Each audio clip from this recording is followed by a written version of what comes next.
Esselamu Aleyküm takipçilerim ve meslektaşlarım.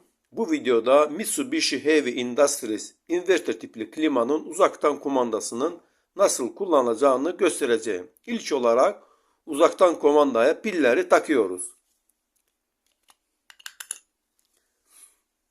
Ardından ekranda saatin yanıp söndüğünü görüyoruz. Örneğin şu anda saat 13:10. Sıcaklık düğmelerini kullanarak saati ayarlıyoruz.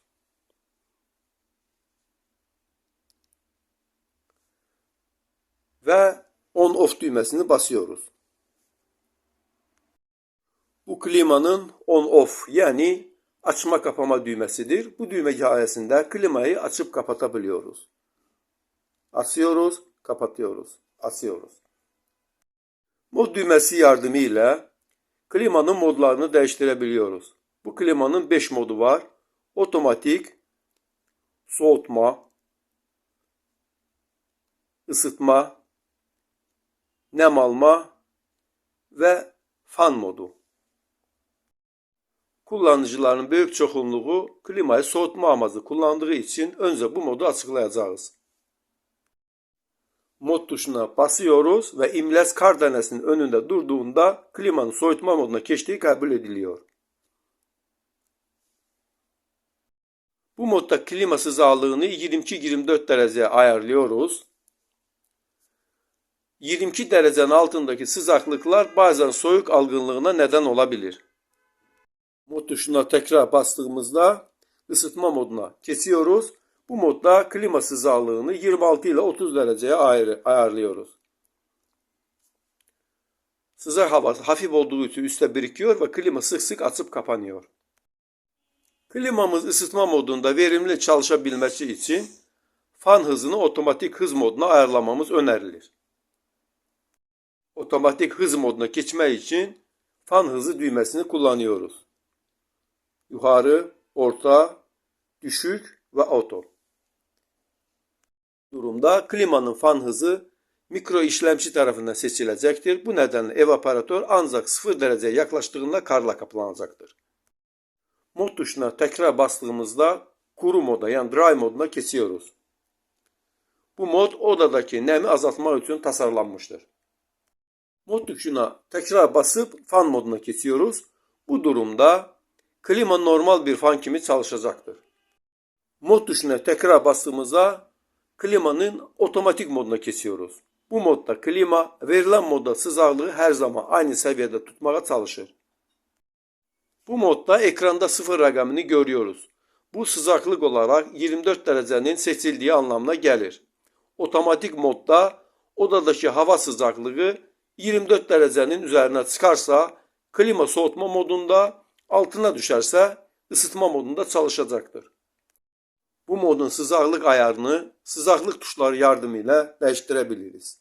Örneğin otomatik moda sıcaklığı 25 derece ayarlamak istiyorsak sıcaklık artırma butonuna basıyoruz ve bu durumda ekranda artı 1 değeri belirliyor.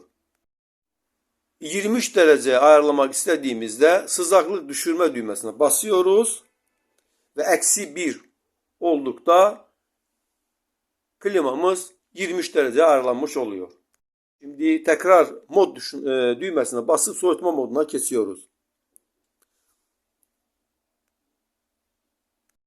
Bu uzaktan komandanın başka ilginç işlevləri də var. Örneğin bazen hava çok sıcak olduğunda klimanın odamızı hızlı bir şekilde soğutmasını istediğimizde High Power düğmesine basabiliriz. Bu düğmeye basıldığında klima fan hızını maksimuma çıkaracak ve bu modda 15 dakika çalıştıktan sonra önceki fan moduna geri dönecektir.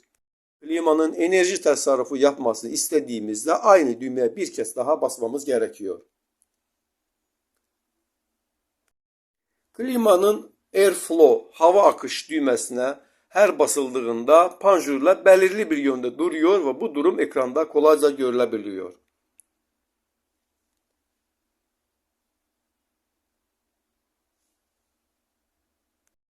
Ekranda şöyle bir hareketlilik göründüğünde perdeler sürekli olarak yukarı ve aşağı hareket eder. bu sembol göründüğünde panjurların hərəkəti durur. Klimanın uyku modu bu düymeye basılarak etkinleştirilir. Uyku düğmesine basıldığında ekranın üst kısmında bu sembol belirir.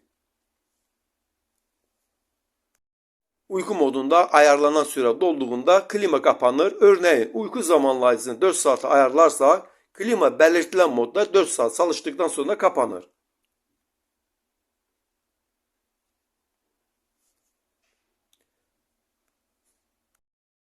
Uyku modundan çıkmak için cancel, iptal düğmesi basılıyor. Her klima gibi bu klimanın da bir zamanlayıcı modu vardır. Bazen klimanın belirli bir saatte açılmasını isteriz. Örneğin işten saat 18'de döneceğiz ve klimanın biz gelene kadar evimizi soğutmasını istiyoruz. Bu durumda timer on düğmesine basıp sıcaklık düğmelerinin yardımıyla timeri 17.0'a ayarlayıp onaylamak için timer on düğmesine basıyoruz. Şöyle.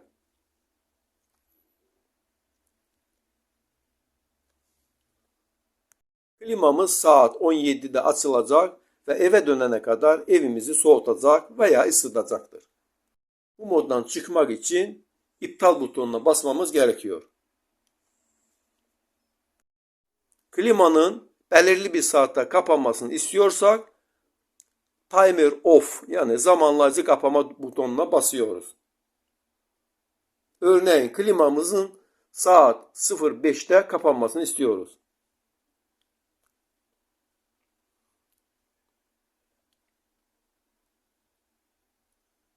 Sıcaklık düğmeleri sayesinde saat 5'e ayarlayıp timer off düğmesini basıyoruz.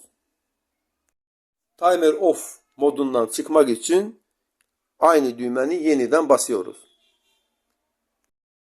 Burada ilginç bir fonksiyon daha var. Bu da temizleme yani kendi kendini temizleme modudur. Bu fonksiyonu aktifleştirmek için bu butona kalem ucuyla basmamız gerekiyor.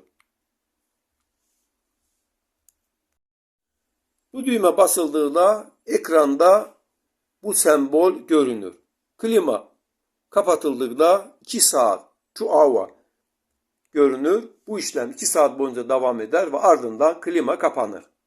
Bu mod soğutma, otomatik ve kurutma modlarında aktifleşir. Bu moddan çıkmamız için aynı butonu yeniden basmamız gerekir. ECL düğmesi klima uzaktan komandasını sıfırlamak içindir. Düğmeye basıldığında klimanın saat ayarları da silinir. Bu nedenle saatin sıfırlanması gerekir. Örneğin şu anda saat 13:20. Sıcaklık düğmeleriyle 13:20'ni ayarlıyoruz.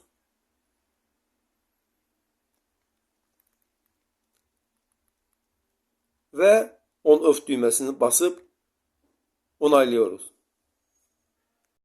Bizi sona kadar takip ettiğiniz için teşekkür ederiz. Esselamu Aleyküm.